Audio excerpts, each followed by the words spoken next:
Doctor association of Bangladesh ড্যাবের ৩৭তম প্রতিষ্ঠাবার্ষিকী উপলক্ষে শহীদ রাষ্ট্রপতি জিয়াউর রহমান ও সাবেক প্রধানমন্ত্রী খালেদা জিয়ার সমাধিতে শ্রদ্ধা জানায় সংগঠনটি।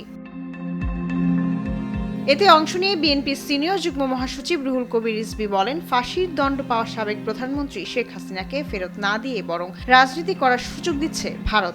এটি বাংলাদেশের সার্বভৌমত্বের প্রতি অসম্মান করার শামিল। পররাষ্ট্রনীতিতে এক ধরনের হস্তক্ষেপ।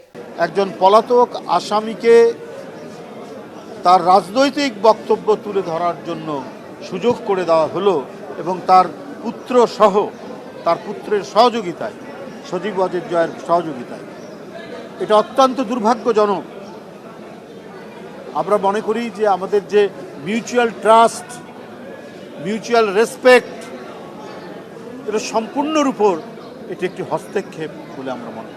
এদিকে ভারত সরকারের ভূমিকা নিয়ে প্রশ্ন তুলেছেন স্বরাষ্ট্রমন্ত্রী সালাউদ্দিন আহমদও। মঙ্গলবার বিবিসি বাংলাকে দেওয়া সাক্ষাৎকারে তিনি বলেন, মানবতা বিরোধী অপরাধের মামলায় দণ্ডপ্রাপ্ত ও পলাতক একজন ব্যক্তিকে রাজনৈতিক কর্মকাণ্ডের সুযোগ দেওয়ার ব্যাখ্যা ভারতকেই দিতে হবে। ভারতে অবস্থান করে শেখ হাসিনা বাংলাদেশের বিরুদ্ধে ষড়যন্ত্র করছে বলেও অভিযোগ করেন সালাউদ্দিন আহমদ। শায়লা খান, দেশ টিভি, ঢাকা।